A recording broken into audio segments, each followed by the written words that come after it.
It's Christian Comedy Day here at Venice Beach. Grab her ass, throw her in bed, and pretend to rape her.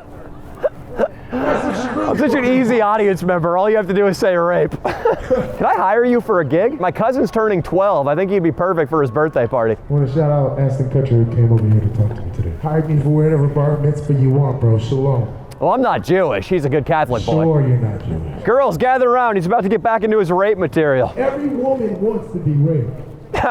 What if we took that guy to a Christian comedy night? He's gonna headline the show with this. There we go. All you have to do is point at him and it works. He's gonna headline the Christian show. You gotta watch out for the skinny motherfuckers that fly away in hurricane winds. Venice has turned into a colossal shithole. I think within maybe 3 days of touching down in LA back in 2018, I was out here doing some of my scripted videos. There used to be hot girls here. There used to be fun European immigrants. Now it's just turned into a wasteland of vagrancy. And middle school girls rebelling against their parents. How's it going, girls? What's the occasion today? Parents break your Marilyn Manson album, came out here to rebel? Are you girls in high school? How old are you girls? Wait, no, come back, don't leave. Oh, well, she's dressed like she's 13. I call this piece of art, Kobe Bryant fucks his daughter in a bubble bath. Can't get enough of your love, babe. Seems kind of in poor taste, just the sluttiest mannequin I've ever seen next to a bunch of children. Yo, what's up? What's oh up? Guys, did you really just point that out? This girl is one fly zip away from sucking my dick right now. I mean, seriously. Would a mother who bought this for her child really be a good mother? Yes. So you think this child would end up hypothetically in college? Yes. Okay. This is a little bit of a day off video. We were gonna do a live stream with Austin instead, but I thought why not try something new? See if people preferred it or not. If you guys would rather me do this for day off videos as opposed to doing the live stream, maybe do the thumbs up thingy. If you don't like it, go fuck yourselves. Because it's what's coming out, and you're already watching it, and it's already posted. Seriously, look at this. You fucking see this? Imagine being a businessman.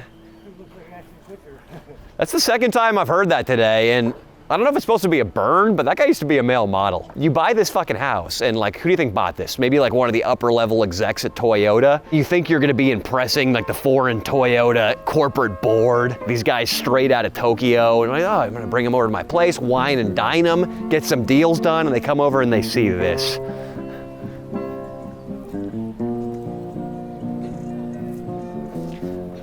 That's just Ashton Kutcher's take on things. This used to be my old commute to work, and I always used to look at this house and say, that's my dream home. I'm pretty sure there was a shirtless African-American man looking out the master bedroom of my dream home. Did you catch that? No.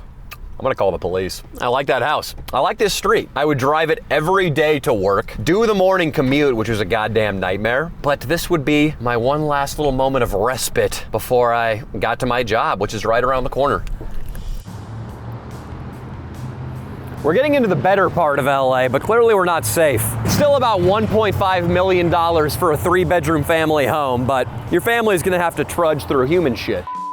My old place of employment, the guys I worked for were complete scumbags. They would do things like offer options to upgrade on the website from a regular definition camera to an HD camera. $50 upgrade, but the secret was, Austin, there was no fucking difference between the two products. I'm pretty sure it was grossly illegal, and I'm gonna blur the name of their company so they don't get into any sort of trouble, because I actually liked the guys. They taught me a lot about business. I actually use the same practices on my merchandise today. Don't buy Danny Mullen merch, people. You're getting fucking hosed every time you do. You're getting fucking hosed every time you do. Default.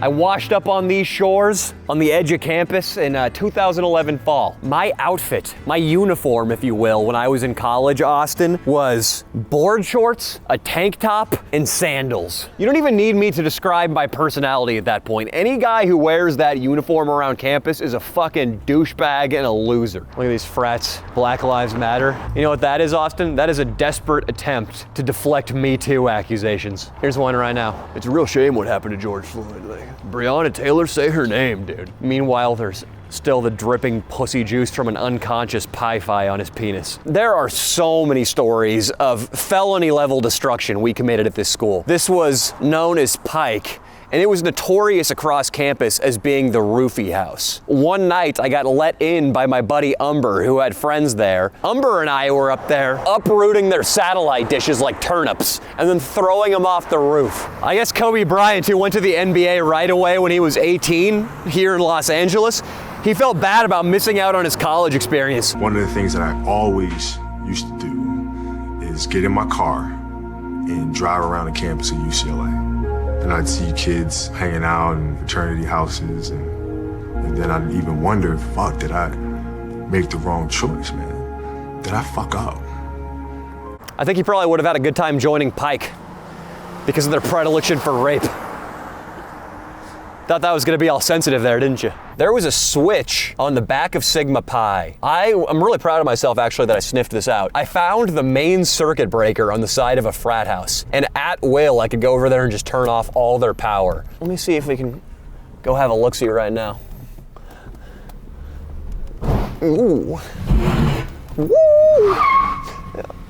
So much for a stealthy entrance. Oh, they've erected a fence, those naughty devils. It's still very possible for me to go in and do it. And the power's dead. Pretty sure the front door just opened too. Pretend you're on the phone. Yeah, Clive, FedEx 2-day would be sufficient. You know what, screw the 2-day, I'm heading your way now. Cool as a cucumber, baby. In and out, power off. The joke might be on me if the engine block's gonna fall out onto the street. Ooh. Woo!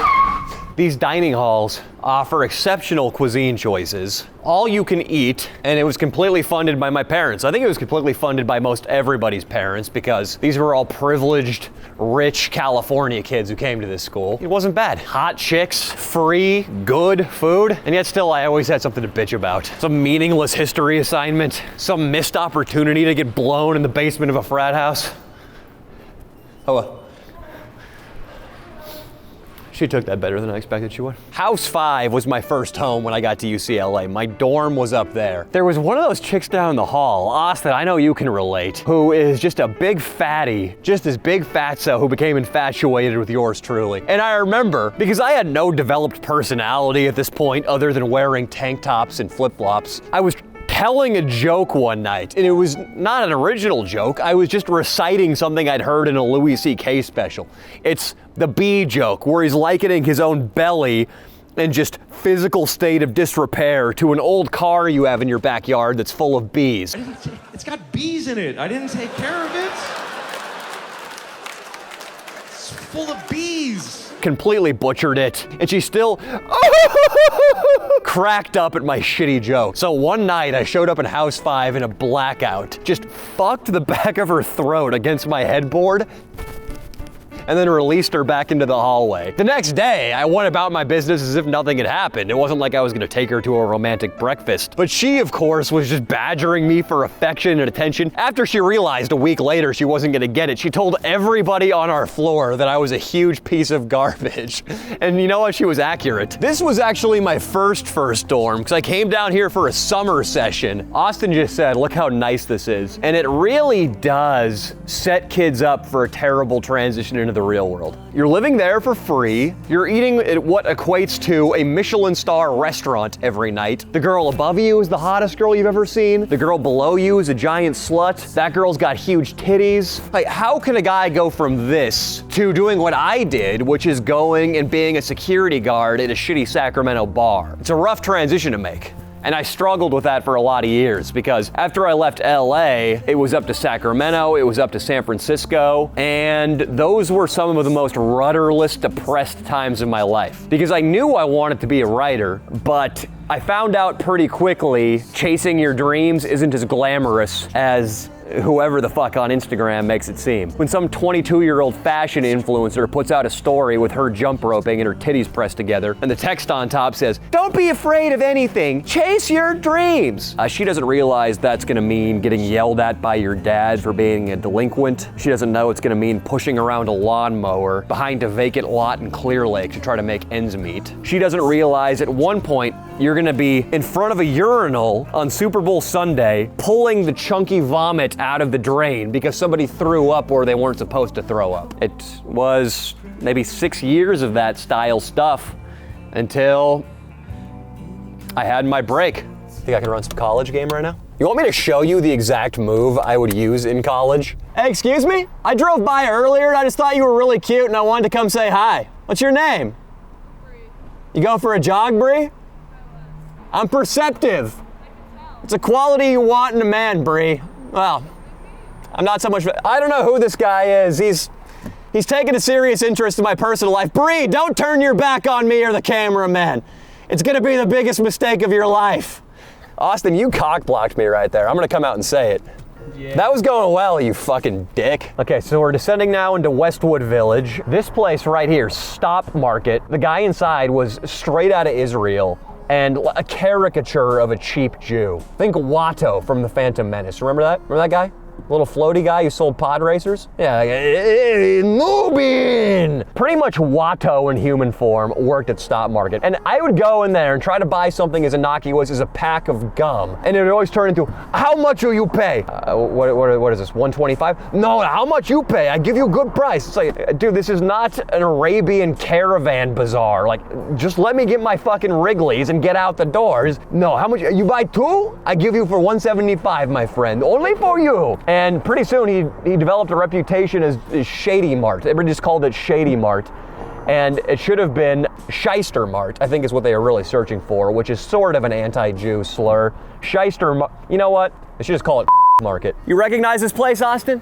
Smoking cigarettes. No, I showed up drunk at my old job, but this was my last real world job. I hit a new rock bottom here. So this was in 2018. I graduated college in 2013. What that meant is that a lot of my classmates had gone on to accomplish real shit. I was catering a banquet one day, and who was in charge of the entire group but this girl named Ashley who I had fucked at UCLA. She walks in her chick suit. I don't like when women wear fucking suits with the pants and stuff. Put on a pearl necklace and a skirt, honey. Learn how to type and get the fuck out of the man's world. I said that pretty loud in the presence of a woman. But Ashley showed up, and here I was with an apron with latex gloves holding a basket of baguette. I had to walk out there and make eye contact with this woman. We'd fucked just 5 short years earlier. At this point, I'd been trying to be a comedy writer for 6 years. I'm gonna read a couple things to you, Austin. Sometimes it appears that there is a hidden guide whose duty it is to test men through all sorts of discouraging experiences. The hidden guide lets no one enjoy great achievement without passing the persistence test. Those who can't take it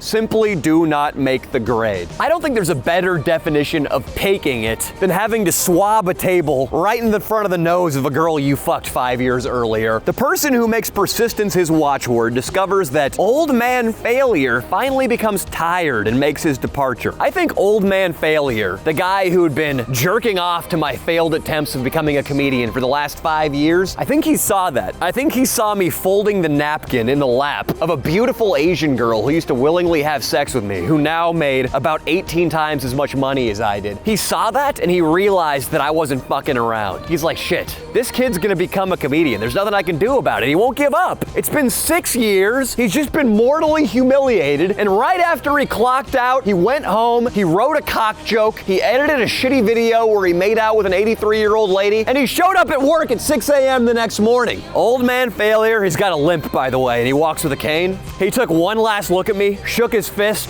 and then trudged up that way.